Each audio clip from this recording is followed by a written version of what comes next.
अस्सलाम वालेकुम। आपको पता है कि सूरह अंबिया पढ़ रहे हैं, उसी को कंटिन्यू कर रहे हैं। बिस्मिल्लाहिर्रहमानिर्रहीम। इंसान जल्दी का पैदा किया हुआ है, मैं जल्द ही तुमको अपनी निशानियाँ दिखाऊंगा, बस तुम मुझसे जल्दी ना करो। 37। और ये काफिर कहते हैं कि ये वादा कब पूरा होगा अगर तुम सच्चे हो। 38। काश काफिर जान लें कि इस वक्त को जब वो अपने सामने से आग को ना रो सकेंगे और ना अपने पीछे से और ना कोई मदद करेगा। 39। बल्कि क़यामत तक अचानक आ पकड़ेगी तो इनके होश खो देगी, फिर तो ना वो उसको हटा सकेंगे और ना मोहलत दी जाएगी। 40।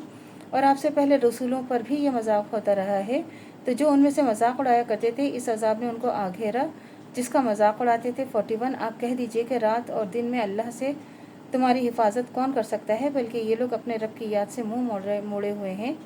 42। क्या उनके पास हमारे सिवा और ऐसे माबूद हैं कि उनकी हिफाजत कर लेते हैं और वो खुद अपनी हिफाजत नहीं कर सकते और ना कोई साथ दे सकता है और उनका हमारे मुकाबले में। 43। बल्कि हमने उनको और उनके बाप दादा को दुनिया के सामान से नवाजा है, यहाँ तक उन पर एक लंबी मुद्दत गुजर गई। क्या ये नहीं देखते कि हम ज़मीन को उसके किनारों से कम किए जा रहे हैं? तो क्या ये लोग अल्लाह पाने वाले हैं? 44। तो आप कह दीजिए कि मैं तुमको वही के ज़रिए से डराता हूँ और बात यह है कि ये बहरे सुनते ही नहीं जब उनको डराया जाता है। 45। और अगर उनको आपके रब की तरफ से ज़रा सा भी अज़ाब पहुँचता है तो कहते हैं हाय हमारी कमबख्ती, वाकई हम ही मुजरिम हैं। 46। और क़यामत के दिन हम इंसाफ के तराजू कायम करेंगे तो किसी पर ज़रा बराबर जुल्म ना होगा। अगर किसी का अमल एक राई के दाने के बराबर भी होगा तो हम इसको हाजिर करेंगे और हम हिसाब करने में काफ़ी हैं। 47। और हमने मूसा हारून को फैसले की एक रविश और परहेजगारों के लिए नसीहत की किताब दी थी। 48।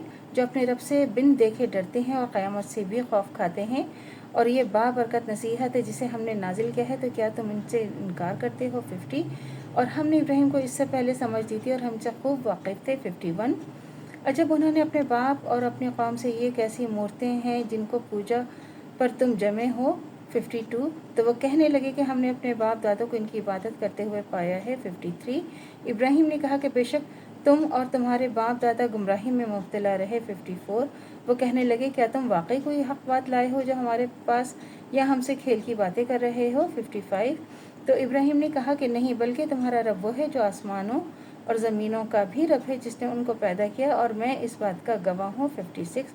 अल्लाह की कसम मैं तुम्हारे बुतों से एक चाल चलूँगा जो तुम पीठ फेर कर चले जाओगे। 57। फिर इब्राहिम अलैहिस्सलाम ने बुतों को तोड़कर रेज़ा रेज़ा कर डाला, मगर उनके एक बड़े बुत को ना तोड़ा ताकि वो उसकी तरफ रुजू करें। 58। तो कौम के लोगों ने कहा यह हरकत हमारे माबूदों के साथ किसने की है, बेशक वो बड़ा जालिम है। 59। तो लोगों ने कहा कि हमने सुना है कि एक नौजवान है जो उन बुतों का अक्सर जिक्र करता रहता है, उसको इब्राहिम कहते हैं। 60। सब ने कहा कि उसे लोगों के सामने लाएं ताकि वो गवाह हो जाएं। जब इब्राहिम अलैहिस्सलाम आए तो इब्राहिम क्या हमारे माबूदों के साथ ये हरकत तुमने की है। 62। तो अल्लाह से दुआ करनी चाहिए जो हमारा ईमान है मत तन तो कायम दायम रहे, फ़ातिमा बिल खैर ईमान पर हो। इजाज़त दीजिए। अल्लाह हाफ़िज़। मेरे चैनल को लाइक कीजिए, शेयर कीजिए, सब्सक्राइब कीजिए। शुक्रिया।